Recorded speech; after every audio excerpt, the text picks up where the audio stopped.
Good morning, and I hope everybody is doing really well on this kind of wintry morning. I guess so. Anyway, so I've been talking about guilt for a lot of these lives that I've been doing, and there's a really good reason why that is, and it's because it's one of the number one things that women in particular struggle with. Now, my husband also struggles with guilt, so I'm not saying this is predominantly female, but as my friend Pam and I were talking about this morning, we know for sure that women feel it a heck of a lot more. And in my opinion, I think it permeates a lot of their thinking. And I think it motivates a lot of how they take action or don't take action. So, the thing about guilt, as I said yesterday, if you had a chance to watch my video, is that guilt is man-made. It's not a natural way to feel. So that's the good news. The good news is that if it's not a natural way to feel, like anger is a natural and happiness is natural, then you can change it. So just to tell you about why I am so focused in on guilt, it's because I understand guilt so intimately. When I was growing up, that was a big way in which my parents operated in terms of their child rearing. And when I had kids of my own 15 years ago, I really had to dig down deep on the next level of guilt, because one of the first things I did in my own personal development when I really was digging into things in the 1990s, the late 1990s, was guilt, because guilt was something that my husband would hear me talk about a lot. And he would say to me, Megan, like, you feel like a lot of guilt. Like, he was just like, whoa.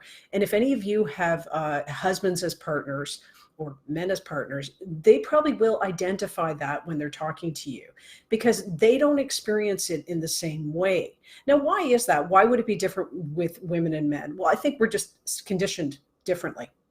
I think that women have been devalued for most of our existence. I think that's fair to say. And so we feel essentially guilt on an ongoing basis. I also think because of childbearing. I think that, women have mostly been in charge of child rearing, and I think that has a lot to do with it. Now, why would child rearing have to do with guilt? Well, I think it's a way that man learned to control people, was through guilt.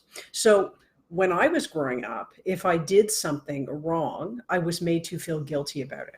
Now, my husband always jokes, because I'm a Catholic, that he always jokes about it being Catholic guilt. But I know, because I've been working with people for so long and have people of many different religions in my life, that has nothing to do with religion, although that compounds it.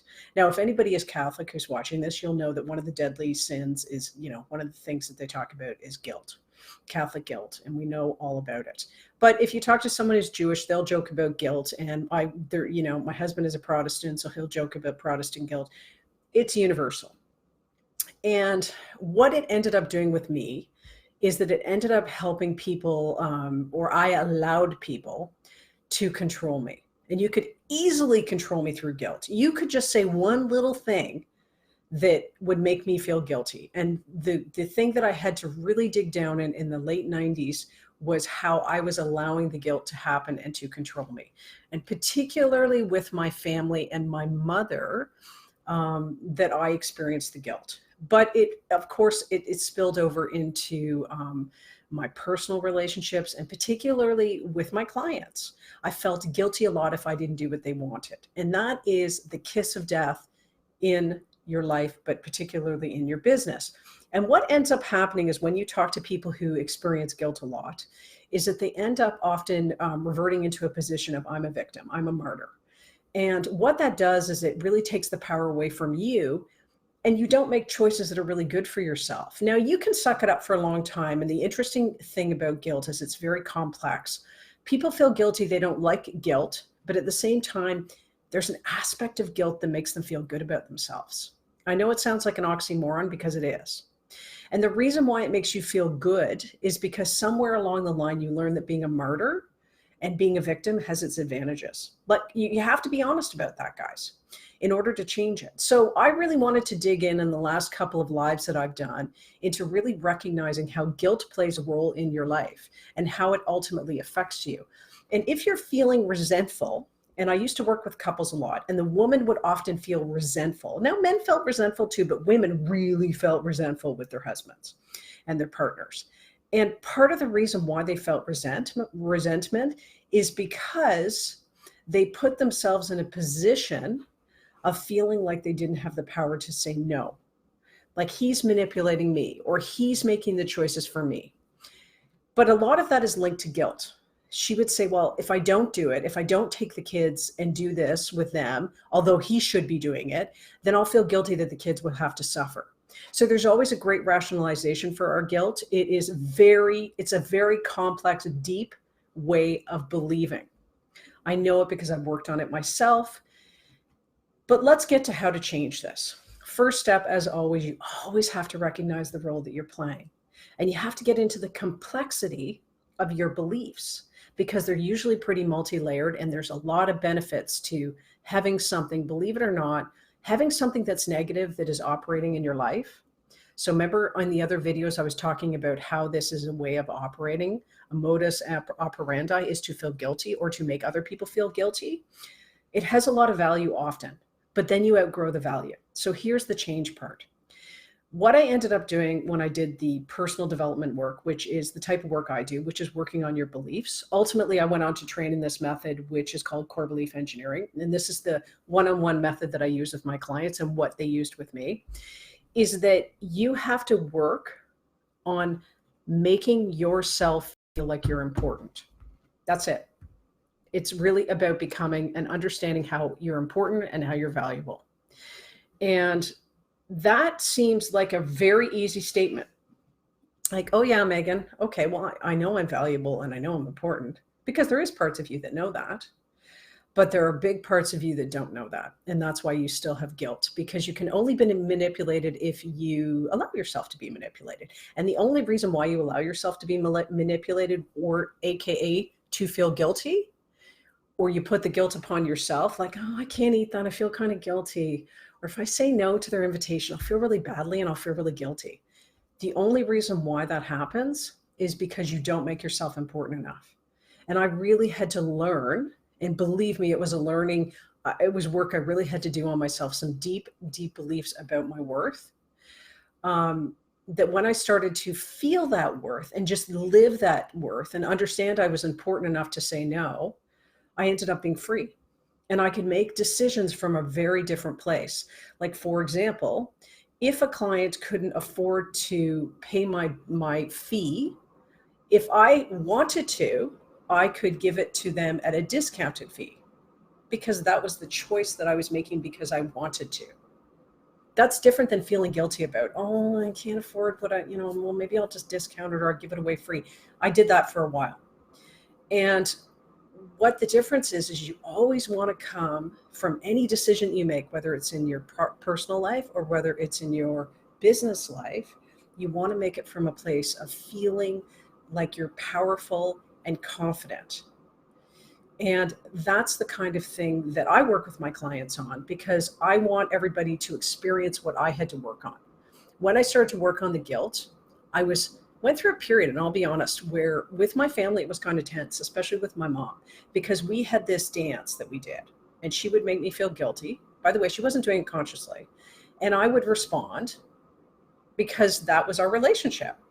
Now, I had a really good relationship with my mom. I was really close to her. And sometimes when you're really close to someone, it can be even harder with the guilt. But what ended up happening is that I had to shift my dynamic with her, as well as other people in my life, in order for me to feel happy in my choices and feel like I was making a choice, say to go out with someone because I wanted to go out with them, or say I wanted to make a decision within my business, like take an action in my business. I didn't do it from a place of not feeling important, like I have to do this because their feelings are more important than mine. It's about you being more important and your feelings being more important, and it doesn't make you selfish. And that's ultimately, whenever I dig down, guys, when I'm working with people on this subject, is they're always worried about being selfish. And what I learned from my research on this particular word is that selfish, in its original definition, the Greek definition, actually selfish was actually was defined as taking care of yourself. It wasn't that negative, I call it the Judeo-Christian approach of being selfish. It was actually about taking care of yourself. So if you're taking care of yourself, then you're going to make good decisions, and ultimately you won't feel resentful. And one of the big things that I know is when I'm going into my guilty phase, or when it comes out, but I've really worked on this, so it's not so bad, is when I'm parenting and that use of guilt upon your children. And I actually had a conversation in the car, because I've been talking about guilt so much, with my 15-year-old, because I really want her to have a very different relationships. I want her to have good relationships. And if you feel guilty, then you're not going to have good relationships. That's the truth. It's going to be lopsided and uneven, and especially as she gets older and starts getting into romantic relationships. So, the work is to first recognize that you need to change and understand how much guilt is really infiltrated. Because I really got, when especially when my husband was like, you're using that word a lot and you seem to experience that feeling a lot, that's when I started to go, wait, and I'm making myself a victim a lot. So if you're thinking to yourself, well, I'm not sure, guilt, I'm like, I know it's a big part of my life, but I want you to really dig down on how deep it is within your life and how much it affects your choices. And do you feel guilty? For example, we're coming up on spending money time, because we're getting toward Christmas and the holidays. One of the number one things in my money mindset e-course is that people always feel guilty about spending money on themselves. So why is that? Why do they feel guilty about spending money on themselves? This is a big thing. And the reason why people feel guilty about spending money on themselves, and this could be any type of money, it could be big money, like, I don't know, whatever that is to you, or it could be little things. It's because they don't feel that they're worth it. And the problem with that is directly related to business, is that if you don't think you're important enough, you're going to make a heck of a lot of bad decisions about your business based on that. And you're also going to send that energy out to tell people that you're not worth working for. You're not worth paying. You're not worth working for. You're not going to have a lot of visibility, because you're not going to think you're important enough for people to see what you do. You're not going to think that you're an expert, because that's also, of course, what I hear all the time. I'm not important enough to really put myself out there to be an expert. This is something that you can shift. This is the reason why they talk about mindset. Like all the big guru, coachy people and all that stuff, they all talk about mindset. And the reason why they talk about mindset is for the simple reason that they connect mindset in your beliefs to how successful you are. And that doesn't mean just, making $1 million. That could be whatever you define to be success. So I'm not talking like, the 6 figures and all the stuff that they're always saying to us. And by the way, that's cool, whatever you want to make. It's about really being in command of your life and being in command of your relationships, in my opinion. So if you guys have, hi guys, if you guys have any feedback about this or any questions, that I would love to answer this. I love this subject. It's one of the biggest things I ever worked on. And how I identified myself, just to leave you with this, how I identified myself in the old days that was connected to guilt was that the tag that I put upon myself, the identification was I was a people pleaser. And I felt I needed to do what people asked me to do. And I wasn't able to say no. And I didn't have the boundaries I needed to, because I just didn't think I was important enough. And I had a good mom and I had like a good upbringing, I think.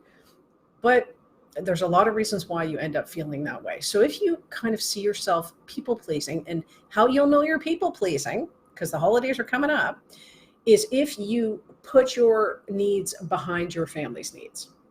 And one of the best things that I ever did, because what was really happening with me in terms of my mom and my mother-in-law, who I love, by the way, is that I was saying yes and doing the dinner and doing all of the Christmas rituals. I'm not like a really big Christmas person. Like, don't get Scroogey with me, guys. I just don't love Christmas in some ways. It's a lot of work. But I kept doing what was expected of me by the ladies, by the moms, because I wanted to please them. And I was willing to get pneumonia or do whatever I needed to do to please them, to show them that I was good enough. So Christmas is a big, and also kids, spending money on the kids, right? The kids will be like, I want this, this, this, and this. And we feel that we're not good enough unless we buy them the iPhone X or whatever the hell it is, 11 now. I don't know what it is. But anyway, and I feel guilty if I don't buy that for the kids. So guilt is big. It's a subject that I've just spent a lot of time on, almost 15 minutes, but I think it's worth more than anything that I do. And I'm so motivated by this that I'm actually creating a program right now for the new year. And like a true right brainer, I'm going in all directions, but ultimately I want to see women really, really shift how they feel within themselves so that they can make really good decisions for themselves personally and their business. Because your business will grow if you feel good inside. That's just a fact. And when you start to, this is why you always hear the big entrepreneurial people and people who are kind of into growth, the kind of cuckoos, they really understand that you need to work on those beliefs. So anyway, I leave you with this. Let me know, because I think tomorrow what I'll do is I'm going to talk about the money and guilt, because I just alluded to it with my money mindset thing, my money mindset participants, the e-course that I do. Guilt is like a huge part of money and why we don't make money and why we won't spend money and why we have so much of the scarcity mindset that we do. Okay, guys? Hi, guys. So anyway, if anybody's watching, I hope you guys have a great day. Maybe I'll hop on later. I just got to see how it ends up. Okay, bye.